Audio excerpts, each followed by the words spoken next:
President Clark, members of the Board of Trustees, President Wilkinson, members of the faculty, graduates, and honored guests. It is indeed a great honor and privilege to meet with you on this memorable occasion.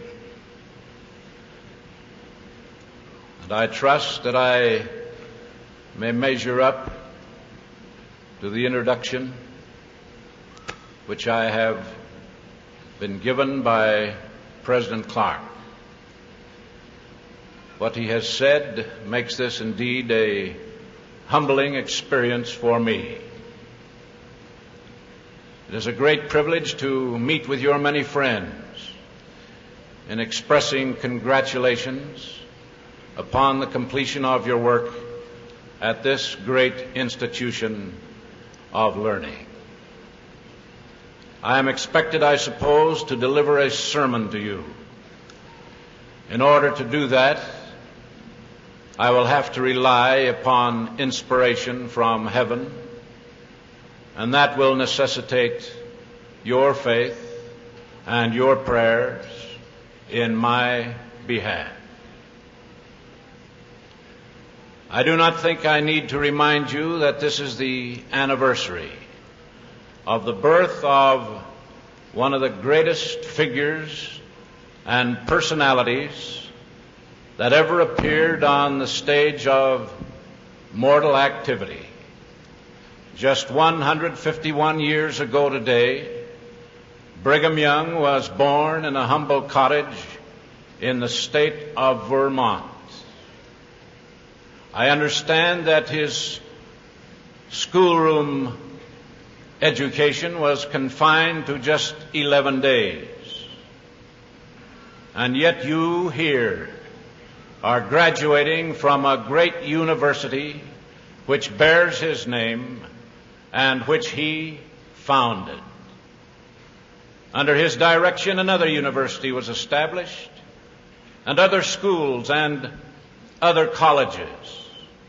And they were established in a territory which was at the time a wilderness and 1,000 miles or more distant from civilization. He was a great leader in the field of education, and you tonight and all of us are the beneficiaries of his leadership and of his interest in educational pursuits. Brigham Young knew that the desert could not be conquered and made to blossom as the rose without schools. He knew that education was a necessary part in the great program of building a commonwealth in the midst of these Rocky Mountains. He expected that the children of the saints receive at least the rudiments of an education, and he had little respect for any parent who would not make sacrifices to enable a child to receive some scholastic training. Brigham Young was a man among men. His character was made up of many facets, and every facet was brilliant because every facet reflected spiritual, heavenly, and eternal light. He was a master among men. In leadership, he was masterful. As a great pioneer leader, he stands preeminent in history. He was masterful in everything that he did. And he was a great leader because he had devoted and loyal followers, and because he himself had learned to be a devoted follower to another leader, another prophet of God, whom he succeeded. Had he not learned to follow that leadership, he himself could never have succeeded as a leader among the children of God. Willingness to follow is one of the distinguishing marks of leadership. And unless one learns to follow, he can never be effective nor successful as a leader. Brigham Young was a great leader. He was chief among his people because he was their servant. And as Christ said, he who would be chief among you, let him be your servant. And everything that he did, he served his people, but he knew he could not serve them without first serving his God. And in serving his God, God made manifest through him his will and his purposes for his children here upon the earth, for his saints. I'm reminded of an incident that occurred under the reign of King Sathos, an early king of Egypt. This incident is recorded in the account of Herodotus, the Greek historian, who wrote so well and so descriptively of Egypt and her people. In this story, he tells that Sathos had little regard for the army, for the military profession. He neglected the army. He deprived them of the benefits they had received from former kings. And as a result, his army did not support him in his hour of need. When the Arabians learned that Sathos was without an army, they mustered their forces together and proceeded against Egypt. Naturally, Sathos was frightened. But in the silence of the night, he saw the image of the oracle of God. And the oracle spoke to Sathos, and he believed the oracle. The oracle said, "Go out and meet the enemy, and you will come out victorious." He mustered what help he could get from the merchants and the artisans of his kingdom, and they went out upon the plains to meet the great host of Arabians. And when they arrived where they had expected to engage in battle with the enemy, they beheld the enemy in flight. And as they looked about, they discovered the reason. Mice had come upon the field during the night and had destroyed the bows, the arrows, the handles of the spears, and left the Arabians without any implements for battle. They fled before Sathos. Many of them were killed. And later, in the temple of Hephaestus, there was a statue in stone of this King Sathos, and in his hand there was carved a mouse. And on the base of the statue were these words, "Let those who look upon me learn to fear the gods." This reminds me of that early event in the history of this church, one which should be in our minds this night, the event which brought about the expulsion of the saints from their comfortable homes in Nauvoo after the assassination of their great leader. And as they left those homes and faced westward, crossing the overfrozen Mississippi, they went, no doubt, with some fear in their hearts. But at the head of the pioneer caravan stood that man of God, Brigham Young. Brigham Young knew that the oracle had spoken. He knew that on the 6th day of August in the year 1842 at Montrose, Iowa, the prophet Joseph Smith had said to the few who were gathered around him that the time would come when the people would be driven beyond the Rocky Mountains and become a great commonwealth among those hills. Brigham Young believed in that oracle, and so they headed westward with hope in their hearts, with an assurance that all would be well. And as a result of following the oracle of God, victory came to their great and noble and trying efforts.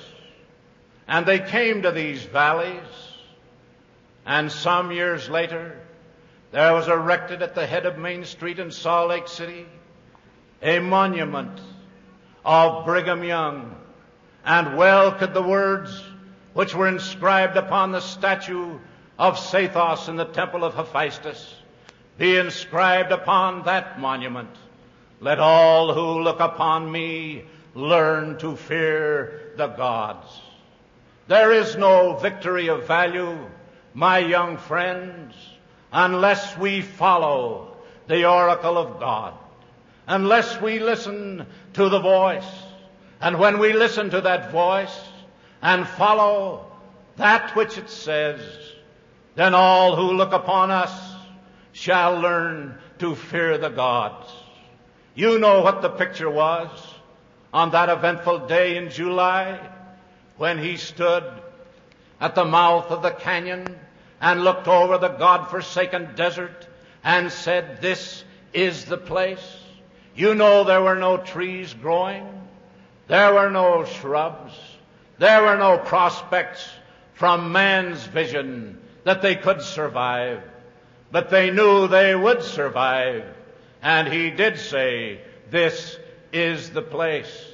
And he knew that down in that valley there would be built a temple to the Most High God, and that all nations would be invited to come up to that temple, that they might learn of his ways and walk in his paths. That temple stands there today because the oracle had spoken. And you and I are here because the oracle spoke.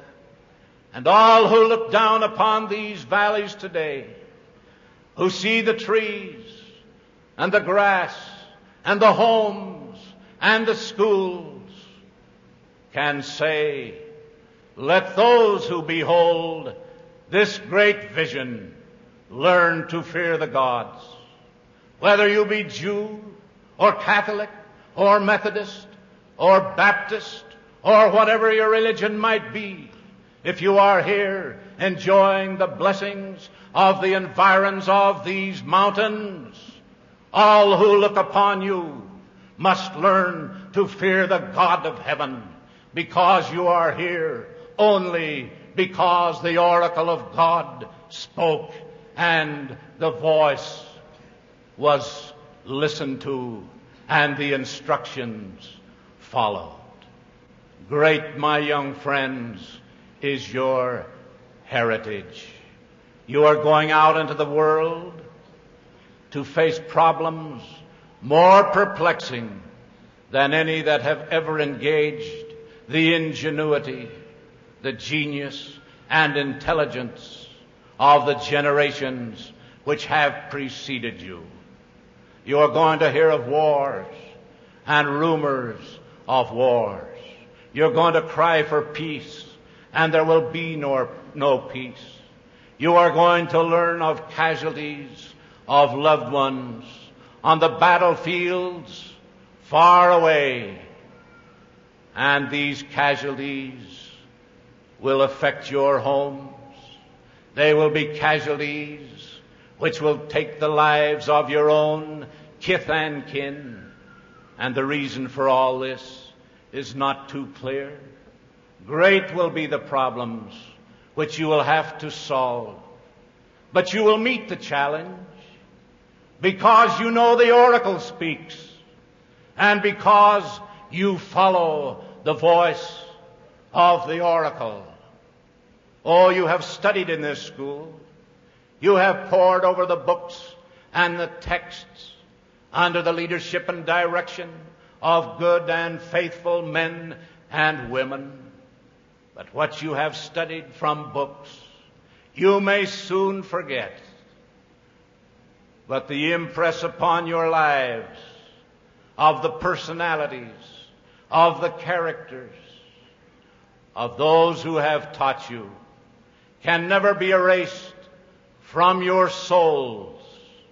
And above all, you will remember as you proceed through life the great spiritual forces which this faculty has turned loose upon this campus and which have touched your lives, so that this will be the great actuating impulse in all that you do. If there had not been woven in the fabric of your education these spiritual threads, you would not now be leaving this campus with a solid foundation upon which to build for the future success of yourselves in the society with which you will mingle. And when you seek to acquire material wealth, and if you do acquire it, you will learn that the spiritual riches you have taken from the Brigham Young University are of more value, more eternal value than the wealth of the world. You have a great opportunity to bless humanity. There are wildernesses yet to conquer. There are deserts which should yet blossom as the rose. There are deserts within the souls of men and wild places in their hearts because they have divested from their souls spiritual impulses. You must carry over into their lives that richness which you have taken from this campus. Some of you may have found God for the first time within the environs of this great campus. I am sure that none of you has lost Him here. It could have been different had you gone to other schools, had you been learning at the feet of other teachers, teachers of philosophy, teachers of psychology, teachers of the sciences. But in this school, you find God because every instructor goes to the classroom invoking the Spirit of the Lord to direct him in teaching you whatever principles of learning and academic instruction you desire to acquire. There are great values in life. You know what those values are. I would like to read, if I may, a few words which were delivered to the students of Harvard University by the great educator Charles W. Eliot. He enumerated in this talk what he termed the durable satisfactions of life. And I would like to pass on to you some of his ennobling thoughts. First, he asked, for educated men, what are the sources of the solid and durable satisfactions of life? I hope you are all aiming at the solid, durable satisfactions of life, not primarily the gratifications of this moment or of tomorrow, but the satisfactions that are going to last and grow. So far as I have seen, there is one indispensable foundation for the satisfaction of life: health. A young man ought to be a clean, wholesome, vigorous creature. That is the foundation of everything else, and I hope you will all be that if you are nothing more. We have to build everything in this world of domestic joy and professional success, everything of a useful, honorable career, on bodily wholesomeness and vitality. This being a clean, wholesome, vigorous creature involves a good deal. It involves not condescending to the ordinary barbaric vices. One must avoid drunkenness, gluttony, licentiousness, and getting into dirt of any kind in order to be clean, wholesome, and vigorous. It is a wholesome thing to enjoy for a time, or for a time each day, all through life, sports and active bodily exercise. These are legitimate enjoyments, but if made the main object of life, they tire.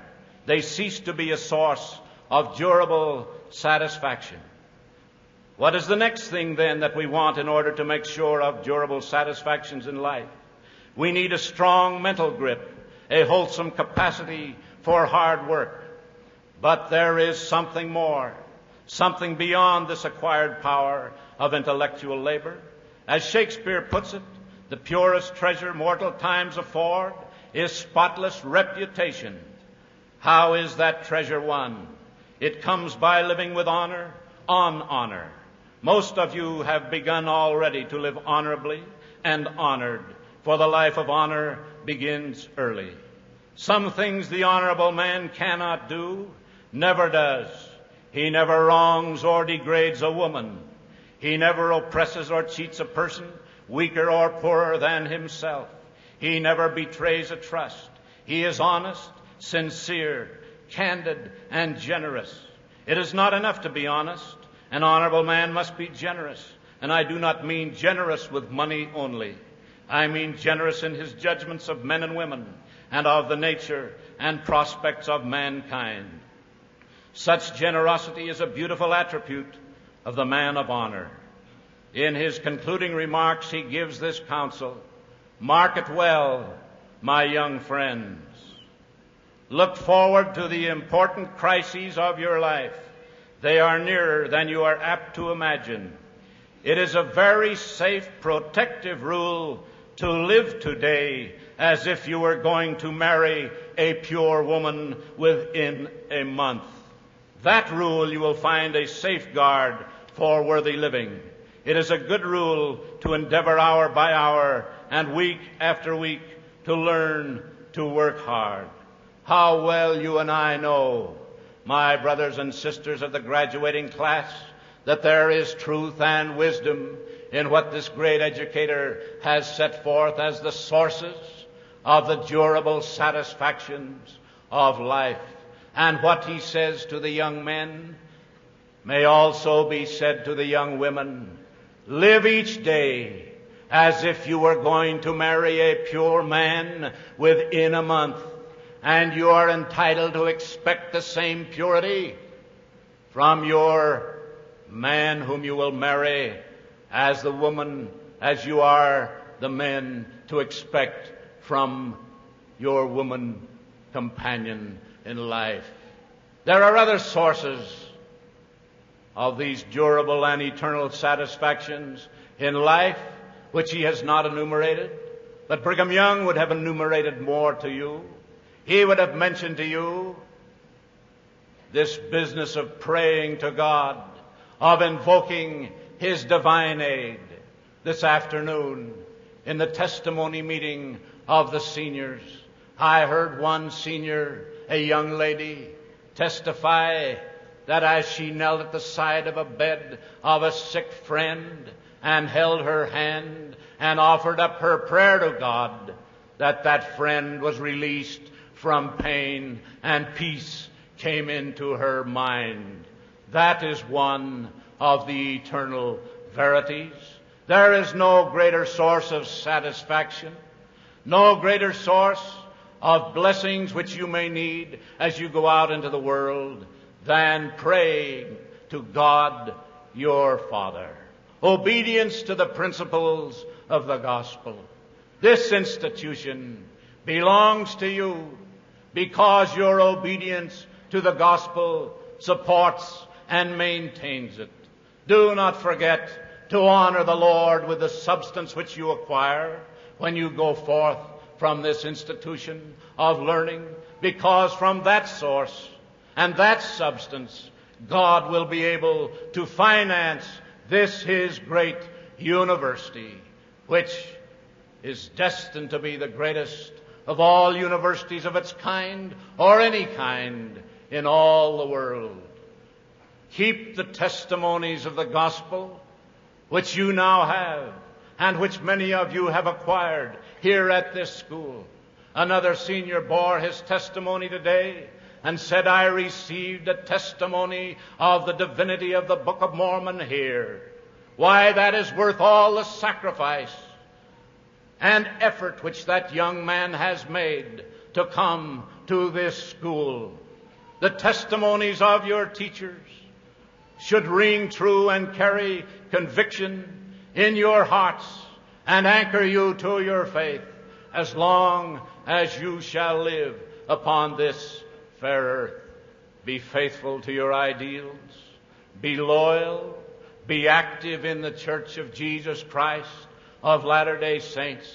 The church needs the vigor and vitality of your youth. It received its first great foundation from youth. The average age of the first quorum of the 12 in this dispensation was 29 years. The first council of the 12 in this dispensation. You young men, you bear the priesthood of Almighty God. Exercise that priesthood for the building up of His kingdom. His power can come through you. Healing may be in your hands and will be if you will claim from God the power which your priesthood entitles you to claim from Him. I leave a witness with you that I know with all my heart that God lives, that man is made in His image. I know that you who have studied science someday will listen to your professors of science, beg your pardon for having taught to you things which have become obsolete, because science changes from day to day. But the truths of the gospel of Jesus Christ, the words of the oracle of God, are always new and always fresh, and they never change. Be actuated in your lives by a sincere testimony of the truth of the gospel. You are supposed to be missionaries as you go forth, whether you be men or whether you be women. What the world needs today is a message from heaven. They are crying out for such a message. They want to hear the voice of the oracle. You carry that message to your friends, to your neighbors, and you will be engaged in that service which will bring about the regeneration of the souls of men, and which will enable them to dwell with you in the celestial presence of our Father in heaven.